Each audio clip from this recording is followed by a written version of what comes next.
I've never done a Skype interview with 5 people. Kolinsky, why did you tell me to do this? Who are you people? I know, right?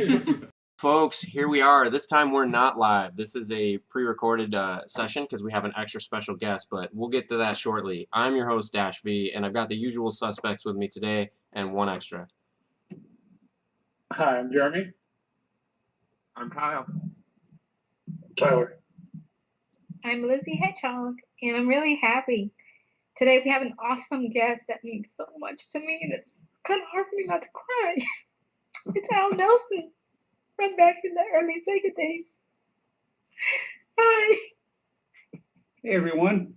Great to be here. Hey, Al. So, first, we're really glad to have you with us. You know, you came highly recommended from Tom when he was on the show.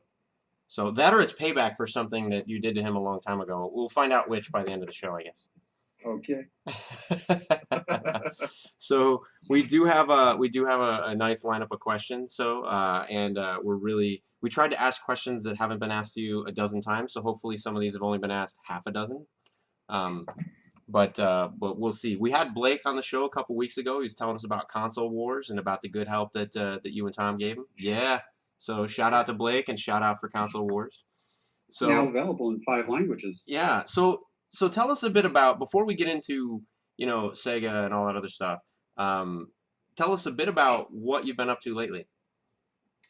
I run my own consulting firm doing everything from strategy, promotions, strategic planning for different companies. This week I'm working on some educational products. But other than that, I can't tell you what they are. The wonders of non-disclosure agreements. Non-disclosure agreements. So it's fun. But the great thing about my job is every day I do something different, because every one of my clients has me doing something different or working in a different industry, which keeps it new and fresh. That's great. Now, speaking of some of the folks that you've worked with, though, in the past that aren't SEGA, I promise, guys, we'll get to SEGA, but we've all heard about SEGA. So before we get to that, you also worked for Viacom on some projects with MTV in the past, didn't you? After I left SEGA, I went to work for Viacom to help start up their new media group, heading up marketing for them. And we were kind of the group within Viacom that did games for MTV, Beavis and Butthead. If going from Sonic to Beavis and Butthead, that's a little bit of a departure. And then working with Nickelodeon, Paramount Pictures, we were in Showtime and things like that. So it was really interesting working with all these different groups. I had worked with a lot of them before on the SEGA side. We did a lot of promotions with both MTV and with Nick. But then it was fun to be on the inside, looking out in the middle of Times Square. Having an office in the middle of Times Square is also very interesting. Oh, wow, that's great. It's you walk out at night and you're in the middle of tourists left and right. It's very strange. Yeah. Hopefully they gave you New Year's off, because that would have been a madhouse. New Year's, and we also got Thanksgiving off, so we didn't have to be there for the parade. So. Nice. So kind of ironic. The day that you weren't there, everyone else in the state was there. That is true. That is true. But as part of SEGA, we actually I got to see the parade a couple of times because we had the Sonic balloon, which never made it past Columbus Circle, but that's another story. I don't know. I think I want to hear more about that story later, maybe if we have time. So we do have some SEGA related questions, so the Genesis does what Nintendo don't. Like what I guess first, before we get to these questions, we should probably let you say, like, what was your role within SEGA? What was it that you did in the time that you were in SEGA, and about from when to when were you in SEGA? February 23rd, 1989, if you'd like to be specific, to somewhere in 1993, so a little over 4.5 years. Came on board when SEGA of America was kind of 4 people, 5 people, plus game counselors and a small repair center, because Tonka was doing Tonka was doing the Master System, but we'd answer the phone and give you game hints and tips. And I was brought on board for this new 16-bit system to head up marketing. And throughout the years, it was basically running Sega Genesis. And that was my kind of bailiwick.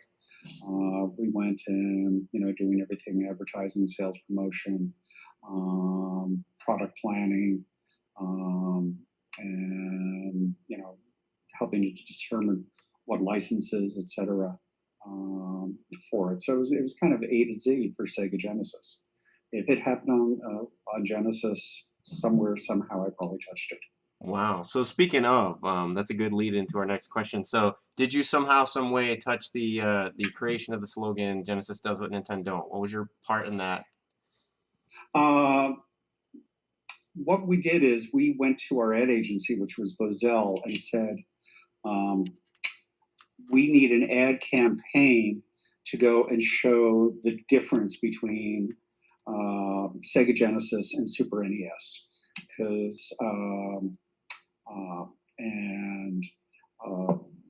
think you might remember some ads like the other guy just doesn't stack up, and actually, and where they had their 6 games and we just had this giant pile of them. Excuse me, this is actually even before Super NES. This is back in the NES days. Yeah.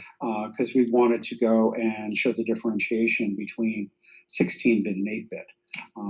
And so we asked them to come up with a campaign for that. And to go and really, and of course with all advertising campaigns, you hope that you can rise above the clutter and just, be exciting and, memorable. So one day we were down in LA at Bozell's headquarters. And it was myself, Mike Katz, our head of sales, and David Rosen, who was the founder of Sega. And they pull out storyboards for you, and they walk you through the storyboards screen by screen. And so it's, and you hear, they said, there's going to be this really peppy song, and it goes, Genesis does, and Genesis does, Genesis does, Genesis does, and then the announcer, 16-bit graphics, etc. And you see Joe Montana, and you see this blimp that says Genesis, and you see Buster Douglas, and whatever else. And so it's like, okay, this is interesting. It goes and tells you what Genesis does, but how is this making a comparison to what Nintendo does? And then the creative director goes and pulls out another board, and on it, it just says, Genesis does what Nintendo don't. And we were literally on the floor laughing. It just encapsulated everything so well. It set you up with what Genesis does, and then made the difference. And we knew it was instantly memorable at that time. Nice. And they showed us what it would look like in magazine ads. And it got expensive because they were like 4-page ads, because you had to have Genesis does on the first page. And, Right. what Nintendo inside with all of it, with the reveal. But it was definitely worth it because it was making such a strong statement. Yeah. How did Nintendo feel about that statement? Well, the thing about it is you never heard from Nintendo, because Nintendo's, if you're not Nintendo, they consider everybody else like a little flea, that, go away, and Mhm. hopefully we won't talk about them. And so, they would never acknowledge us, even when, Super NES, it was the other guy. And we knew all of them because we would go and be meeting them at these analyst meetings and other types of meetings where we and other video game companies and toy companies were presenting to potential investors. And so, I knew Howard Lincoln, I knew Peter May, and the rest of them. But we were cordial, but you never heard from them. One of the stories in the book talks about when we did the mall tour, with where we asked you to go and play Sonic and Super Mario on Super NES/Super Famicom. And I'm such a nice guy. I felt Nintendo needed all the marketing help they could do. So 2 months before Super NES launched, I was happy to go and show people all around, the country what Mario looked like on Super NES, and then ask you to vote for it. And the great story thing is the highest percentage of people choosing Sonic over Mario was in Seattle, Nintendo's hometown. Oh wow! Wow. We just loved it, and it was great. But anyway, going back to the story, when that happened, I'm there, and Ellen Beth Van Buskirk, who was heading up our PR, was there, and I see this figure walking along the outside. We were in the center court, and walking along the outside, not coming in. It's like there was a force field keeping him from the outside, and it was Peter Main, Nintendo's head of sales and marketing. And he did not look very happy that day. But once again, he saw me, wouldn't come in, didn't say a word. We never heard anything back. The first time I think we heard something that they didn't like was the Game Gear commercial, where we looked about the dogs. Yeah, the dog that looked like Tom. Like the dogs that didn't like Game Boy. That was the and drinking out of the toilet. That was the commercial. We think that I think was probably the first time any of us ever heard anything from Nintendo. That just kind of pushed it over the edge. Nice. Also gaining tremendous market share at that time. I'm not sure what that was. 90. That was 92. So that was the big year. So some big reveals here, guys. So we knew from the last show that Tom is a dog person, right? Although we didn't really make a big deal out of it. But also revealed, if we rewind back a few clips ago, you're a cat person now? No, I'm not a cat person. Oh, I thought you said you were out somewhere with your cats. Or by your cats, do you just mean your people? No, I don't. I said Mike Cats was. Mike Cats. Ah. I said Mike Cats too. Mike. I thought he said his cats. Okay, I was like, odd reference, but I'm okay. definitely a dog person. Actually, I'm a hedgehog person first, and then I'm a dog person. But, Gotcha. Okay, so setting the record straight, he is also a dog person. And I'm a Mike Cats person too. So I actually have to call him. I haven't spoken to him in a while. But yes, it was, at Bozell, it was Mike Cats. I didn't bring my cats into a business meeting in LA. I was like, wow, Sega was pretty. Nowadays every upstart in Silicon Valley is like bring your pets to work day, right? But I was like, wow, that was pretty. We had that's standard in the valley, but we had some dogs running around every now and then. Gotcha. And Mike Cats also. And Mike Cats, yeah. So Mike's never coming on the show. He's gonna be like, dude, you disgraced me. I didn't mean it. So I was just wondering, when you were doing the testing and you were taking it around and you were hearing positive feedback from people, what was it you heard from them that they liked about Sonic the Hedgehog compared to like Mario? What was it that they usually said they liked about it? Well, number one was the speed, which was just incredible. That instantly got to them. And wasn't even just vis-a-vis Mario. It was just the speed standard. And then the beautiful bright colors of the Green Hill Zone that was there. But then the thing was, we weren't showing it to them. We were letting them play it. And to back up for the people who either haven't read the book, which you should do, when Super Famicom came out with Super Mario, looked at it and felt that we had Sonic, no one knew about it. We were keeping it a very big secret because we knew the impact that we thought it could go and make. And I took Super Mario and Super Famicom.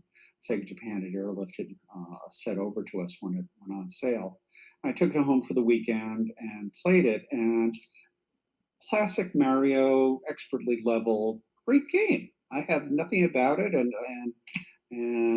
I'm happy to go and say what was there.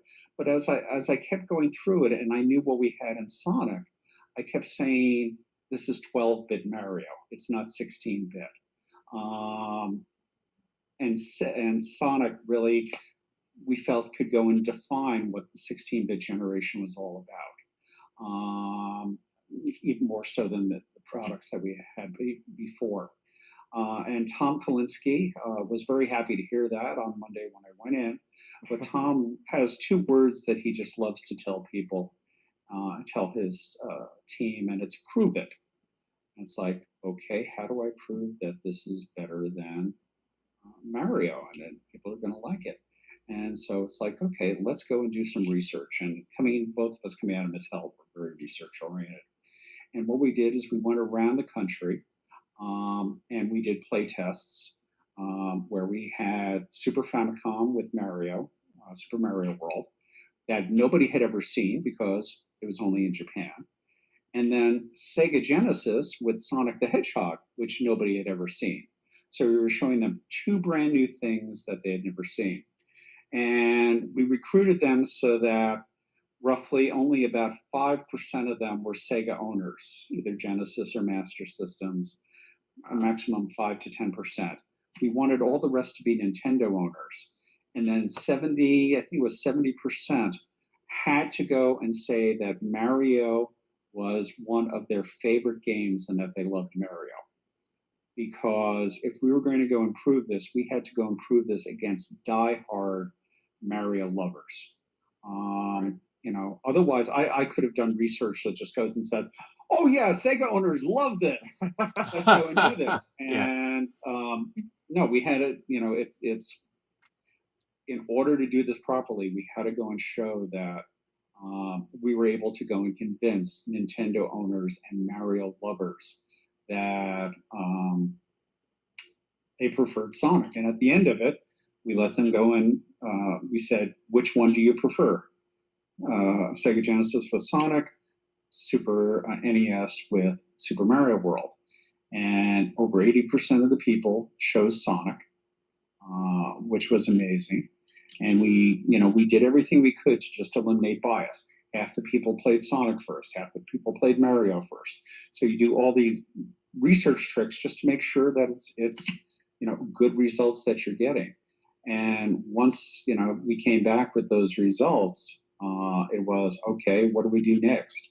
And so we're getting ready because June CES in '91 was the big reveal. And in our booth, we had two big screens, big at that time, they were probably, 23-inch, and one showing Sonic the Hedgehog, and right below it is showing Super Mario. I loved it. Somebody on Twitter, when they saw a picture of it, called it the prototype for 3DS. You should go back and look at the picture. And Nintendo was not very happy, we heard back from that, because this was their grand launch for Super NES. And, we're stealing their show with a blue hedgehog. What's a hedgehog? Which is something else you have to remember. We didn't know hedgehogs really that much in the US. And then that spurred me to go and do the mall tour around the country, where not only did we show all the other Sega Genesis games, but we had the stage where we had Super NES with, or Super Famicom, because NES wasn't out yet, playing Mario and Sonic the Hedgehog. And then we asked you to go and vote. Everyone says, oh, you're going to fix the vote. And so we asked the journalist, you want to come be the judge? Come and stand there. You count the votes at the end of it. And then every week we went and said, Seattle chooses Sonic 80% to 20%. And we did that every single week just to go and show the difference. Earlier with what the Nintendo campaign, we showed the difference between 8-bit Nintendo and Sega Genesis. And here we were showing the difference between Super NES and Sega Genesis. Nice. Wow, that's cool. So, Lizzie, you had some questions, I believe, for Al regarding some other activities that they did for publicity and everything. And I think you had some questions for Al about whether or not he had like involvement or assistance with those, didn't you? Yeah. Well, when I was, falling in love with Sonic and I dumped Mario for Sonic, there were a lot of cool events that came out back in the day, like the hat I have on right now is from Lifesavers. Like back in the day, Lifesavers had the Sonic Spinball, where if you turn in 10 Lifesaver wrappers, you could turn in your receipt also for Sonic Spinball. Then there was one similar with Sonic 3, and then there was a Rock the Rock contest that was with Sonic Rock and the Knuckles. Rock that was at that was a launch event at Alcatraz. Yeah. With MTV, with Rockin' the Rock. So you rock the rock, which is what Alcatraz is known as. Yeah, because I actually won for Houston, but because of a misunderstanding, I had to pass it up and someone else had to go my place. But I was really happy with the Sonic Spinball one, because when I saw the commercial, I was really excited, and I would find the wrappers, because it had to be specifically the Sonic Spinball wrappers, and Sure. sometimes you could open them and you could win a game. I never won any games, but I remember sometimes I would like buy the candy, but like sometimes I would like steal the wrappers because I really wanted to, buy the game. My dad bought me Sonic Spinball, and I turned in the receipt, the wrappers, and I got a really cool paycheck with like Sonic on it, and it's somewhere in my room in a box somewhere, but I still have that. I got a lot of really cool paychecks from, that was something else.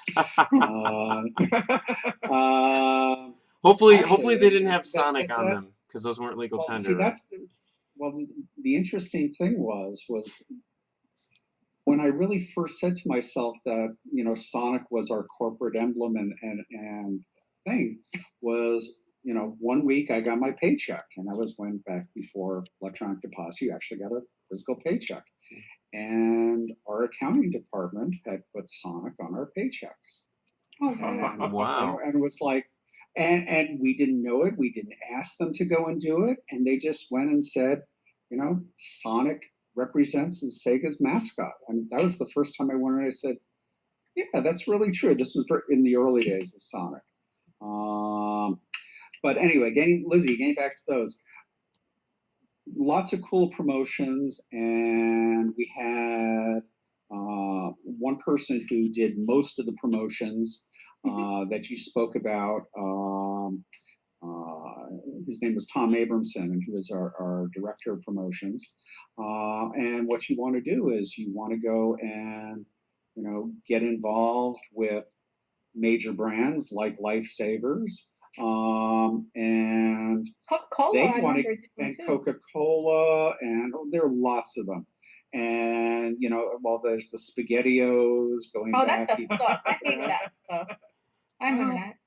Okay, that's each to his own. But anyway, we did lots of things like that. One thing that we did very, very early on, and was Kraft macaroni and cheese. That was back in the early days, probably 1990,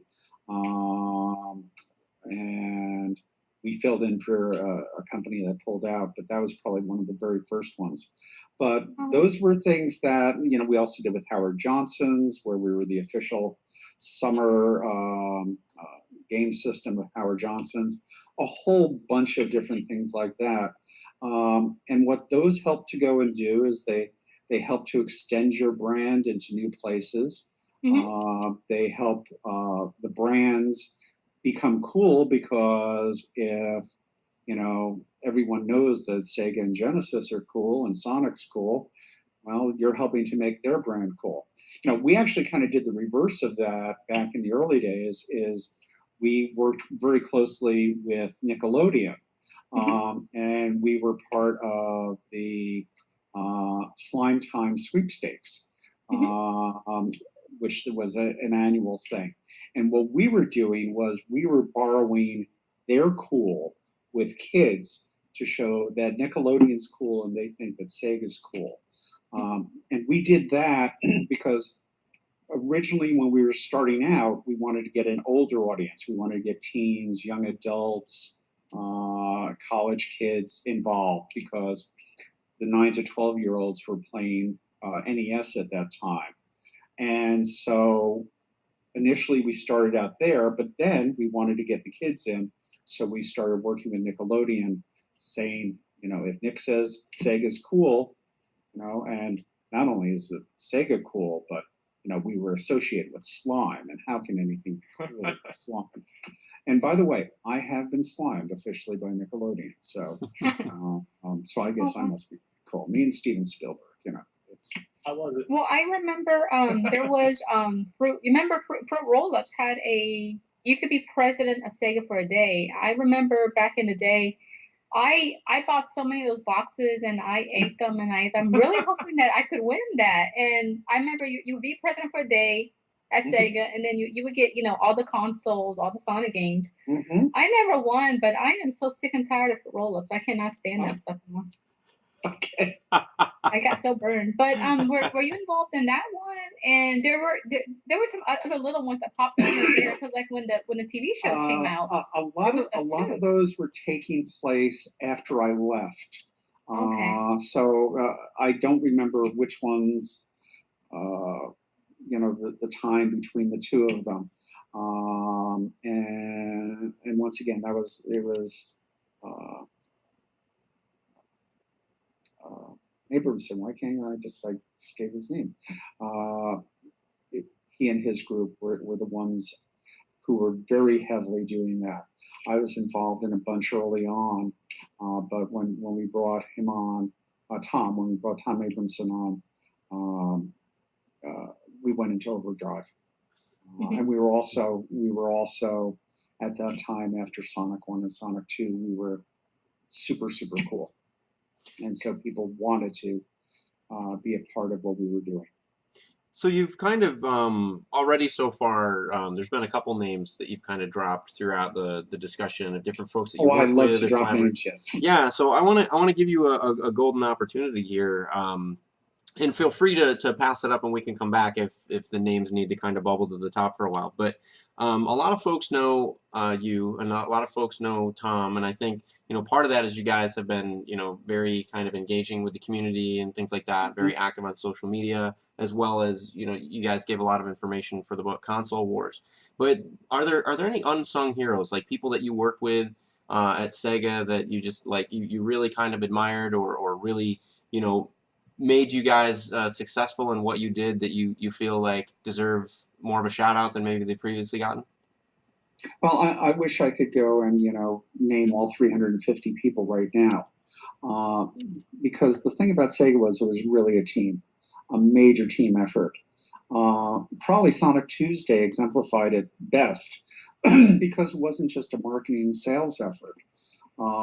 It really involved every aspect of our company. Our operations group, they had to go and figure out how to go and air freight 1 million Sonic cartridges so that they would arrive the day before Sonic Tuesday at 13,000 retailers in America, and do it for the same price as we normally did it by truck. Oh wow! And the amazing thing was, I think it was like a couple of pennies difference in cost, but also just all the logistics, and the finance group in terms of making sure that we got paid, because we were going. Normally, you would just send one shipment to a Toys R Us warehouse. Here, we're shipping it to 800 Toys R Us stores, and then it was the first time we ever made cartridges in the U.S. Before they had always been done in Japan. And we made over 1 million Sonic cartridges in the U.S., which was something. And it just went throughout the whole company. But then, you talking about unsung heroes, the testers, and a group who just goes and sit in a cubicle and just plays games, and their job is to break them and figure out, what it is, their gameplay is all videotaped, so we can go back and the programmers and producers can go back and see, what is the glitch and what did they do, and prioritizing it. And that was a major thing for us. And every single week, the executive team would go and meet with product development, and we're going over the major bugs and what's going on and how are these doing it, because are we going to have to delay the product, what's going on. And that was a very important part. And you want to talk about unsung heroes, the test group. There's a video called We Are SEGA Test, which surfaced. Lizzie, I see you nodding your head. Have you seen that? I might be on YouTube, I don't know, which is like a wonderful video of the testers talking about what they do and showing them. And it's just a wonderful celebration of this group who you really don't hear about a whole lot, but played a vital role in SEGA. Other unsung heroes, I think every single group, was just filled with people. In terms of my group, just lots of different people, and who've just done a great job. And you brought up Console Wars. So many, well, one, they're mentioned, a lot of them are mentioned in Console Wars, but lots of them provided information to Blake and were interviewed. Blake interviewed, close to 300 people that's there. And there are people who have never been interviewed in their lives for anything. It was fun. Tom and I used to get, phone calls and emails every day. I just got contacted by this guy, Blake Harris. And he says he's doing a book. He says he's working with you. Can I talk to him? What do I tell him? It was hilarious. It was also good because I got to reconnect with a bunch of people I hadn't spoken to in a while. And the message, was Tom and I are fully cooperating with him. It's up to you to decide whether you want to talk to him and what you want to tell him. That's up to you yourselves. And the great thing about it is, I think the majority of people, decided to talk to Blake, and that's what helped to make it such a, comprehensive book. Nice. And bringing up stories that we had forgotten about. And the great thing about Blake is he finds out about a story here, and he'll talk to 10 other people to go and say, okay, what's your point of view? Okay, were you in this meeting? And he'll talk to, 6 different people in the meeting to try to figure out exactly what happened. That was a great thing. That's how you get a book that thick, right? Well, you should see all the, I've seen pieces that didn't make it in, and he had to go and edit it down, and he had enough source material for a book twice the size. Wow. This is 576 pages. He could do over 1,000. And his publisher, I don't think his publisher was expecting a book this big.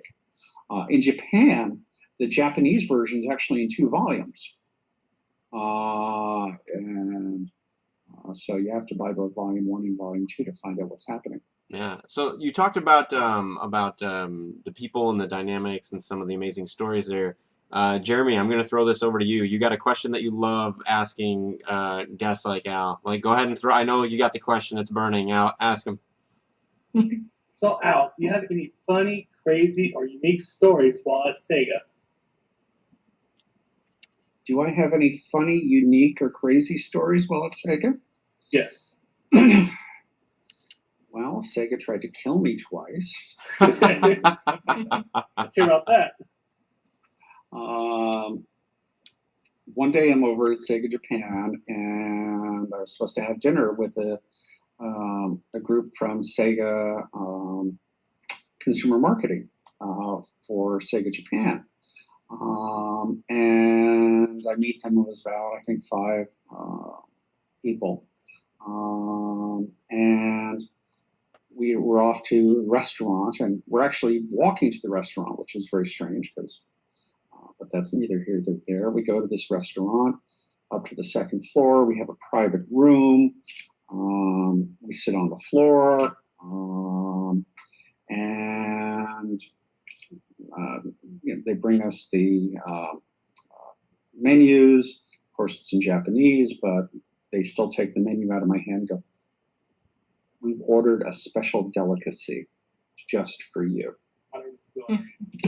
And I'm going like, okay. But that's okay. It's sure. I'll do it, whatever you want. Plus, there was beer and sake flowing, so it was okay. And so anyway, the meal comes, and here's this plate of sashimi, very, very thin pieces of fish, about 1.5 inches, 2 inches long, very clear. And there were about 12 slices arranged on the plate. And I get my chopsticks out, and I pick it up, and everybody is like, just watching me. I'm going, okay. And before I take a bite, they go and they say, "This is fugu." And fugu is a form of puffer fish. And I knew all about fugu, but they're telling me this big story, and okay. The thing about fugu is it can only be prepared by licensed chefs in Japan who have apprenticed for years.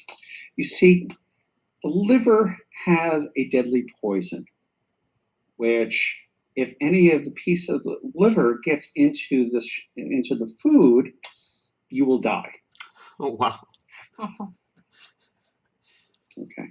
And the thing is, I knew about this, and there's about 10 deaths a year, but it's not really, these aren't deaths that are in restaurants. These are from the fishermen who catch the fugu and eat some of their catch, and unfortunately they know to avoid the liver, but that happens. And so they're daring me to eat the fugu. And, they're just waiting for me to go and refuse. Ha, ha, ha, ha, ha. They want to laugh at me. And so what do? I pick up a piece of fugu, I put it in my mouth, and I eat it. And there is just this, on each face, shock. Jaws dropping to the floor. Luckily, we're sitting on the floor, so they didn't have to drop that far. And they just couldn't believe it. And I knew I was being set up. And the way they had told the story, it seemed like they had done this to other people before. And I was the first one who had ever eaten fugu. And, and the thing about fugu is it's bland. It really doesn't have any taste. And you're imagining that your lips are tingling. Though other people say they felt that before, so that might be something that actually happens, but it's something that's normal. And I eat a second slice, and they're just still in shock. And I then go and I pick up the plate, and I said, "This is such a wonderful delicacy. Thank you so much for ordering this for me. I feel so honored. But look, there is so much here. I must share this delicacy with you." And I take the plate and I put it in front of each one of them and go, around. And they are just recoiling back in fear. And nobody else would go and eat the fugu. Wow. And the thing is they did not go back and tell the rest of the people in the office that I ate the fugu. They probably went and said, "Oh, he has this favorite restaurant and he made us take him there." Because the next year, another group of people from SEGA Consumer Products took me to the same restaurant. As we were walking, I knew exactly where we were going because that was the only place that was there, and I did the same exact thing to them, and not one of them would try it. So SEGA Japan tried to kill me twice.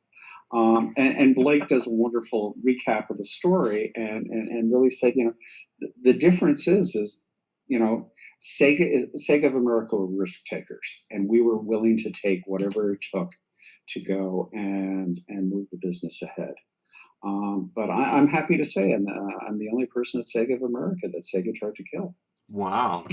Twice. And did not succeed, by the way. That's how tough he is. And did not succeed. Did not succeed. Yeah. The big thing is that if you're going to do a lot of business in a foreign country, know a lot about their culture. Yeah. So that you are prepared when they're ready to serve you fugu. Tyler, my friend, I'll give you this chance to kind of. Oh, Was go that ahead. was that a good question? Did I do a good job answering your question? Amazing. I love yeah. it. Okay. That was. But, I gotta say, I was not Is that- expecting that story at all. okay. So. It's one of it was just very strange, and nobody else at Sega of America happened to them, but I think I was probably the only one who really had a lot of contact with the group that was there. Wow. Or the other people aren't admitting that it happened to them either. So did this story make the book Console Wars, or are we the debut Oh, of it's a this whole story? chapter. I believe it's chapter 28 called, and the chapter is called Fugu. I bought a book now to read that. Nice. And what's really interesting about it is Blake, the chapter is called Fugu, but Blake has done it's not just about the Fugu story. It starts in a whole I believe the opening line of the chapter is, "What the heck is wrong with SEGA Japan?"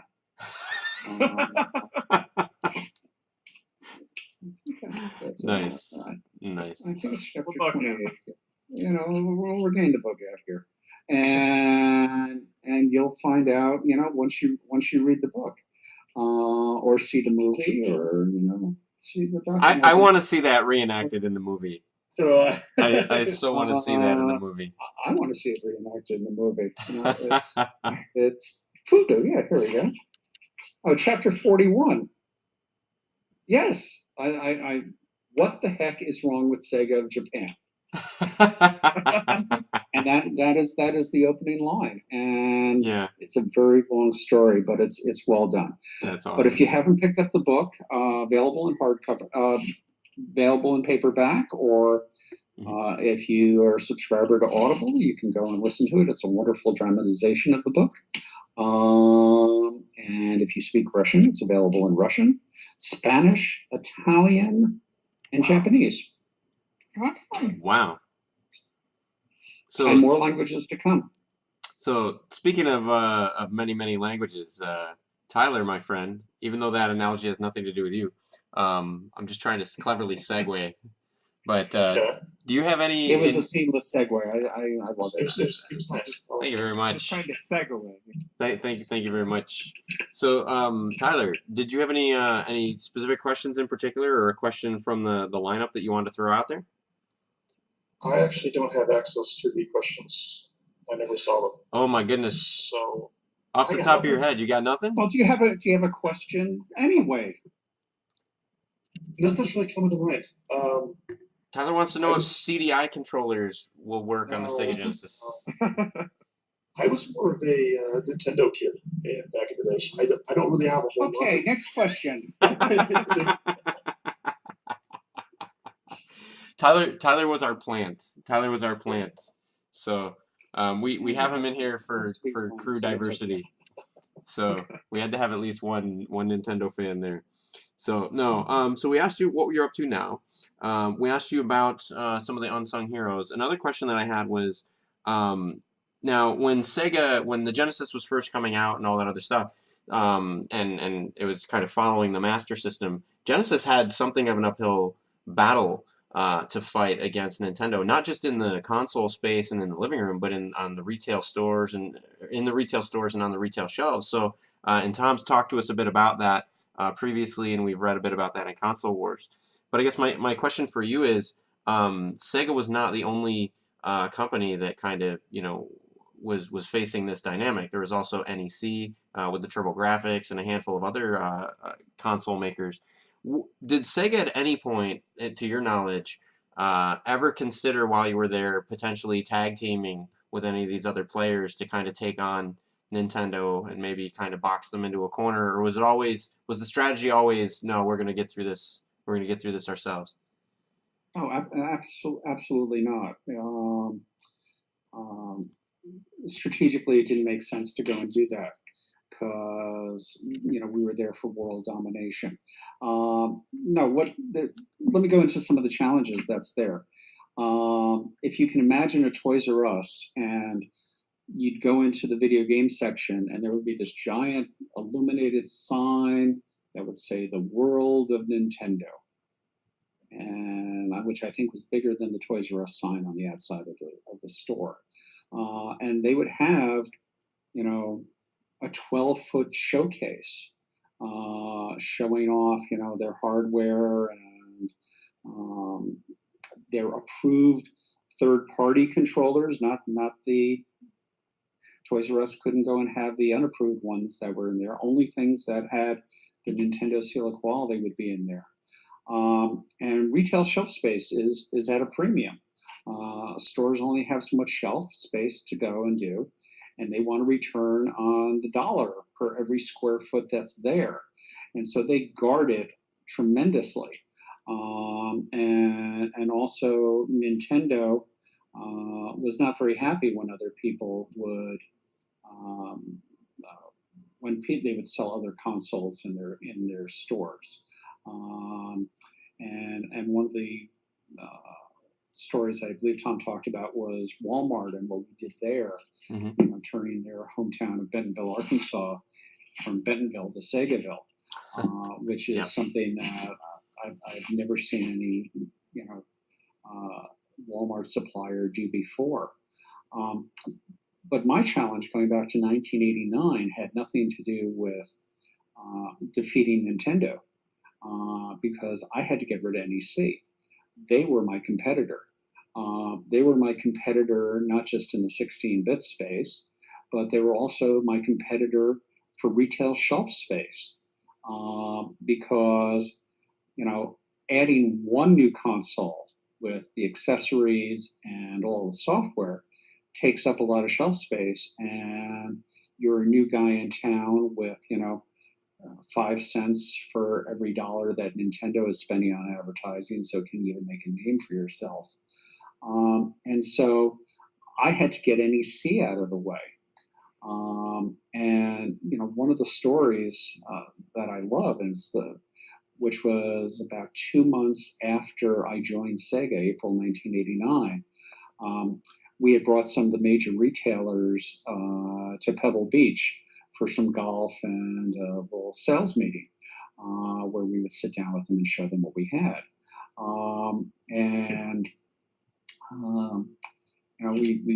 I showed them the games and talked to them about what our marketing strategy was and what our advertising plans were. And one retailer buyer at the end of the demonstration goes and says, I really love what you guys are doing. Love your products. I think that they're great. I just want you to know that NEC is going to clean your clock. I remember hearing that. Which is what you always want to hear, and that I'm going to go and return every single one on December 26th, the day after Christmas, because NEC is going to be the victor.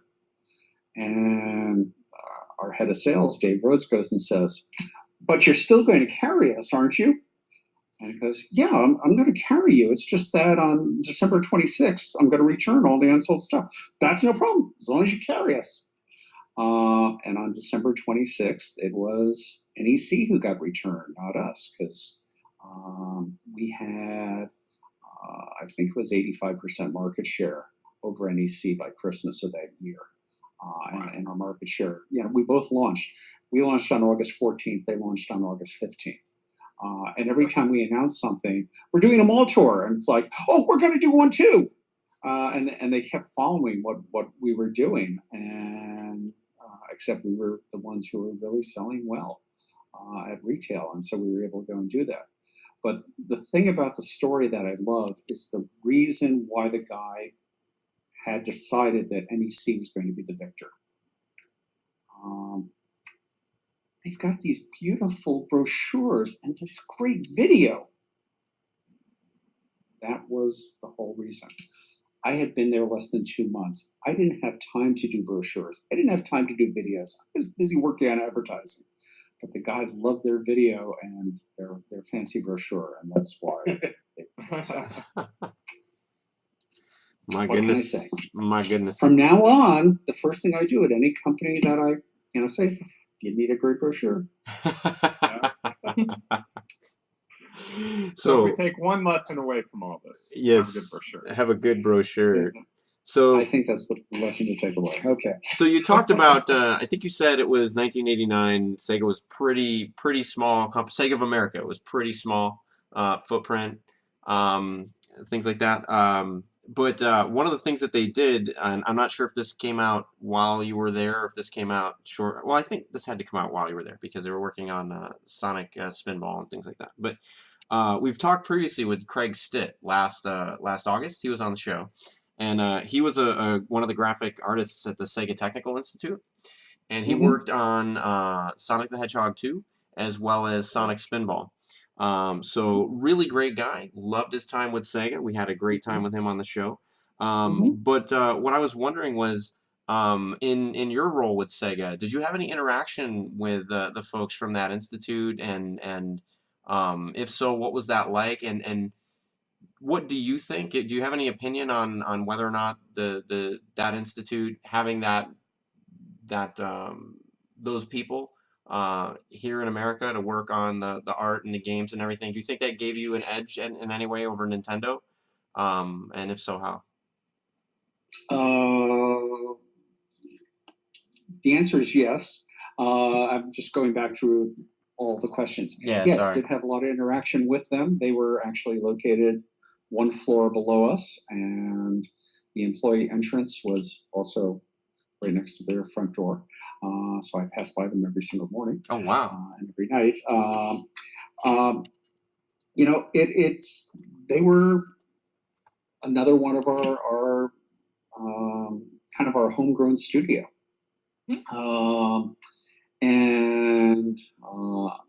Which was kept separate from our R&D group, which was across the street.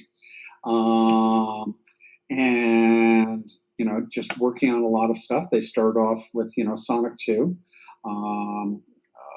Yuji Naka and the Sonic team came over from Japan to do Sonic 2 in the U.S.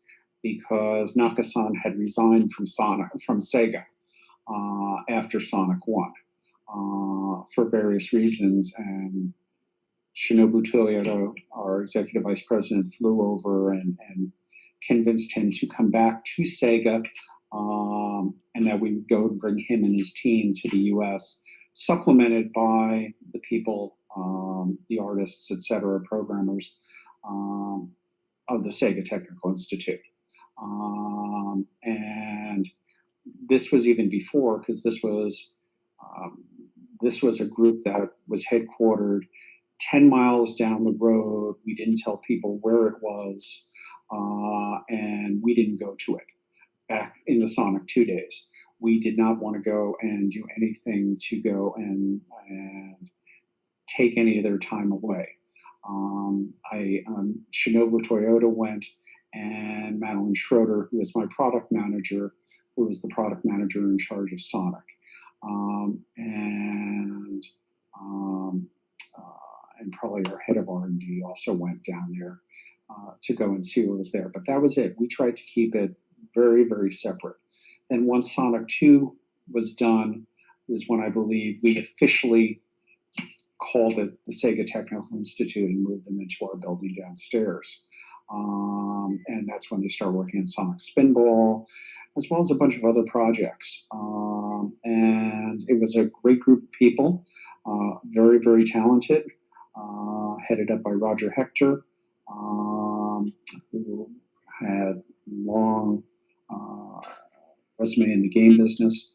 And they did a lot of great work, including making Lizzie steel wrappers from lifesavers.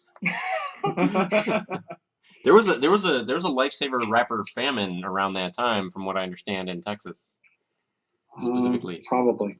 Probably. So may or may not have been caused by our Miss Yeah. Hedgehog.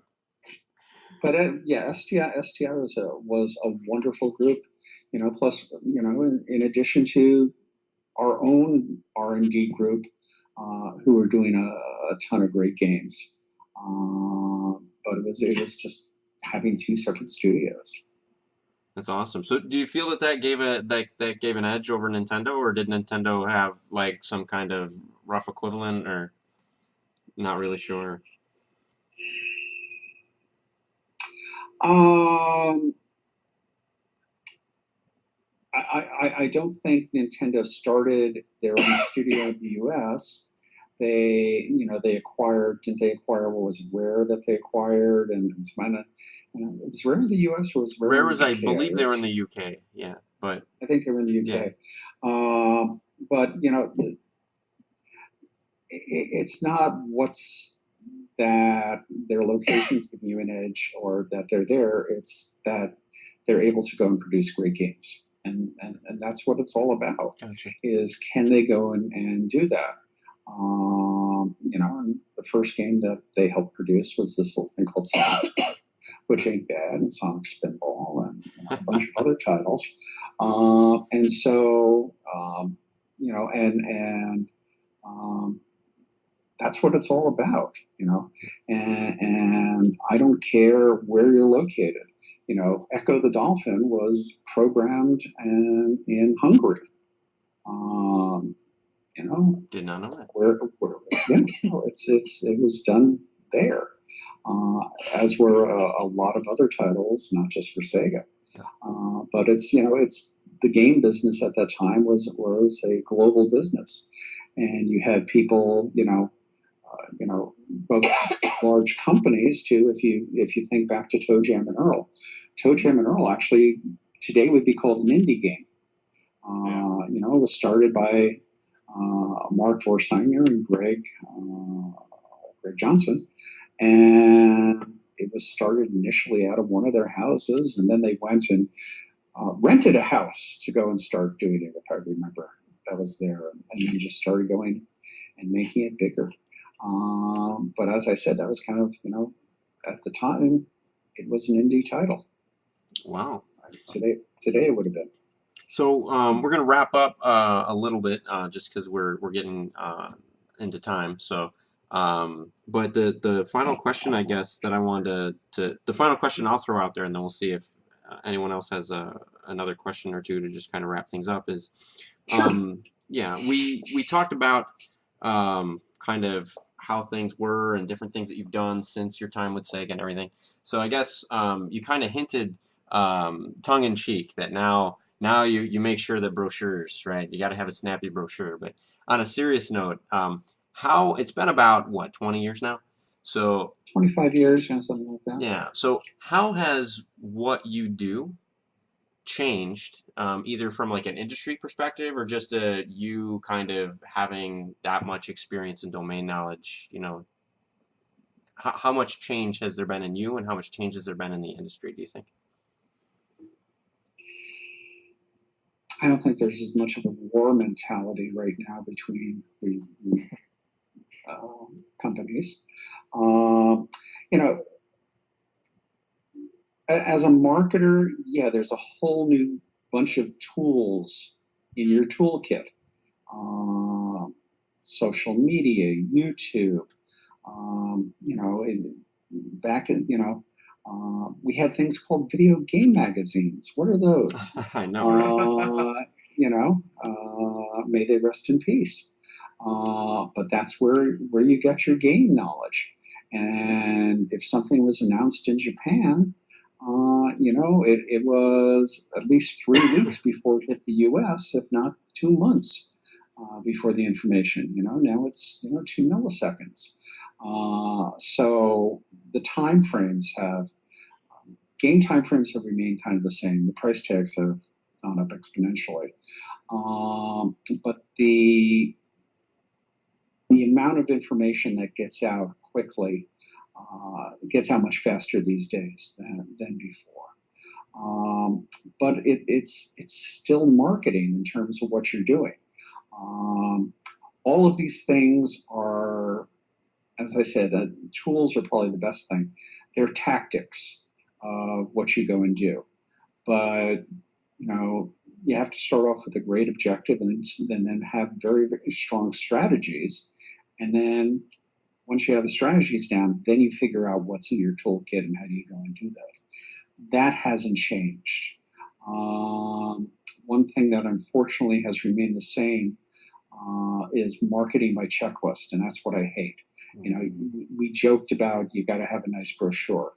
A lot of companies just go and okay, boom, boom, did this, did this, did this, did this. Okay, YouTube video is up. And it's not the way to go and make a difference that's there.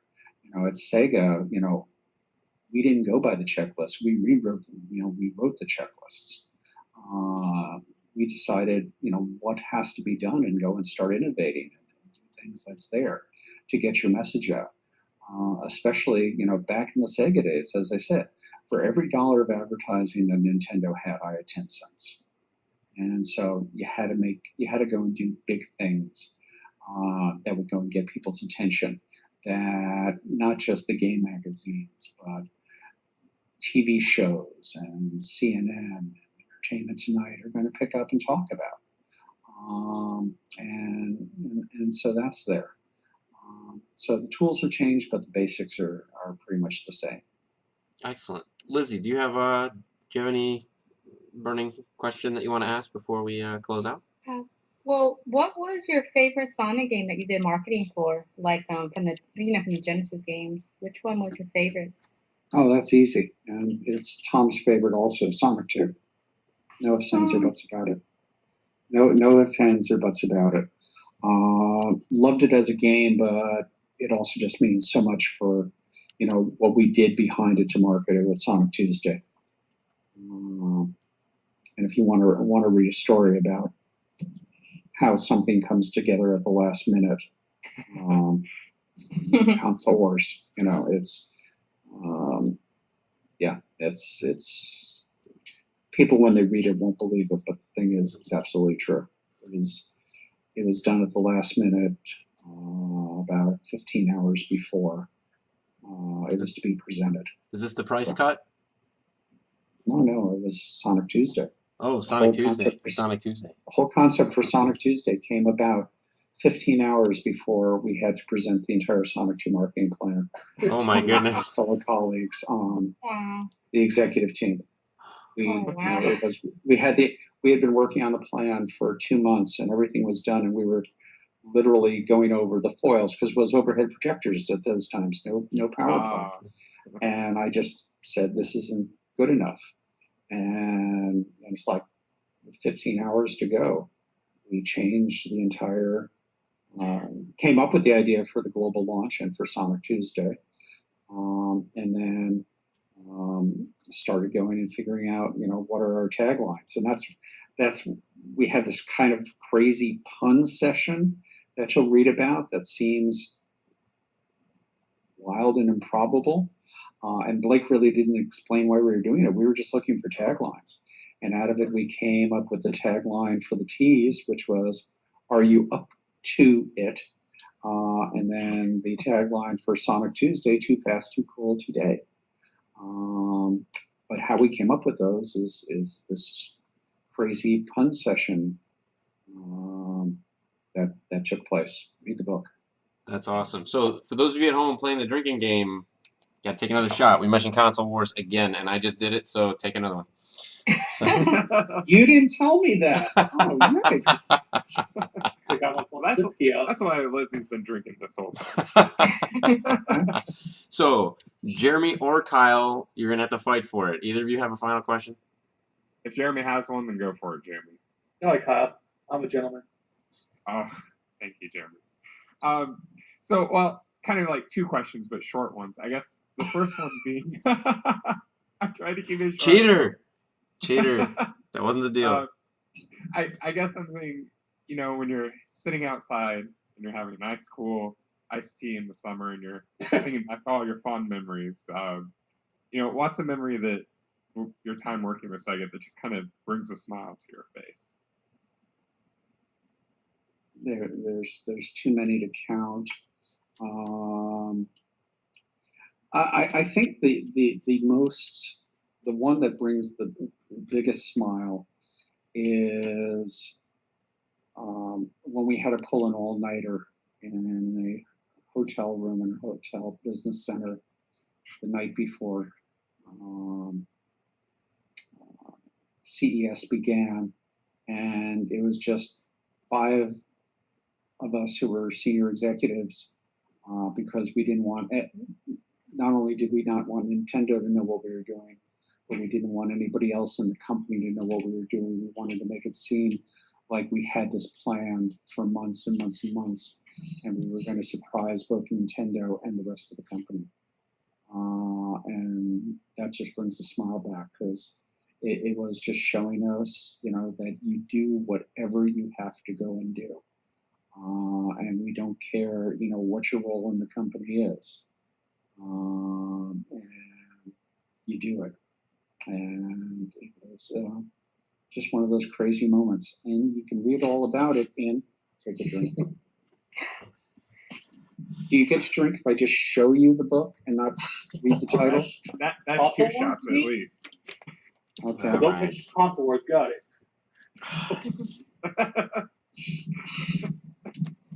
I'm running out.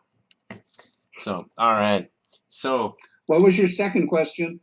Well, maybe you answered it then, but I guess I was just thinking, after all those years you worked there, or maybe had some other work, just if you had, I guess, a piece of advice or something you learned from that is just useful, especially for us young people trying to go in the workforce and everything else. Any sage advice? Sage advice. Love what you're doing. And the thing about Sega was we I'd say the majority of us will say it's the best job we've ever had. And the group and the team, we're friends to this day. So that's be willing to go and take risks. But make sure that make sure you have good strategies, and you're not just taking risks for the sake of taking risks.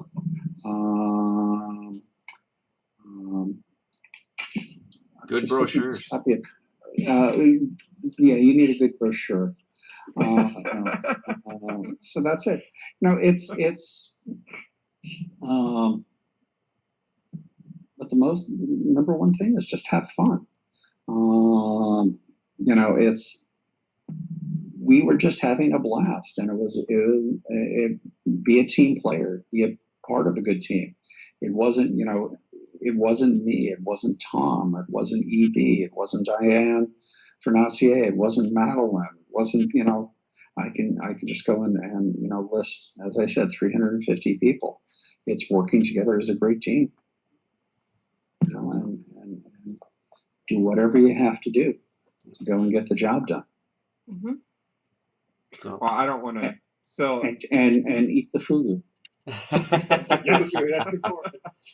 So, well, I don't want to steal any of Chris's thunder here or anything, but thank you for joining us on the show and everything. It's we're finally getting to that point with history and stuff too, where gaming history is actually becoming a thing. So it's great being able just to talk to you and also being able to get that history recorded as well for others to enjoy. So thank you. Happy to go and do this, and enjoyed it. As I had to take on 5 of you, and including one person who loved Nintendo. So thank you very much, and happy we went and did this. All right. So thanks also, for coming out and helping. For the folks that are watching us on YouTube, I want to let you know that we're sorry that we weren't live. We had to use some alternative technologies, but the important thing is we got you the goods. All right. So be grateful. We got you the goods, and you got it for free. So I don't want to hear no, it wasn't live deal.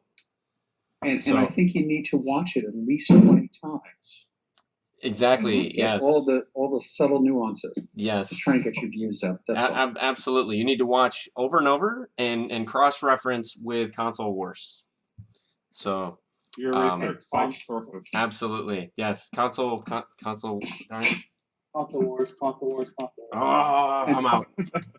And follow me on Twitter at Al Nilsen, ALNILSEN.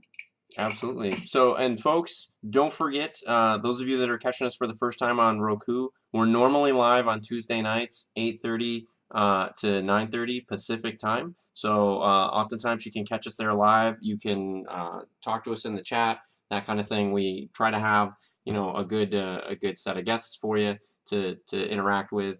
And even when it's not that, then we try to be fairly entertaining ourselves. But we're still working on the brochure, so cut us some slack. So we will catch you guys next time. And in the meantime, I hope you enjoyed Retro Reload. Right. All right, so that'll be our close. Al, thank you. I appreciate it. Amazing episode. Loved it. Yeah, Thank it you was for really coming. great.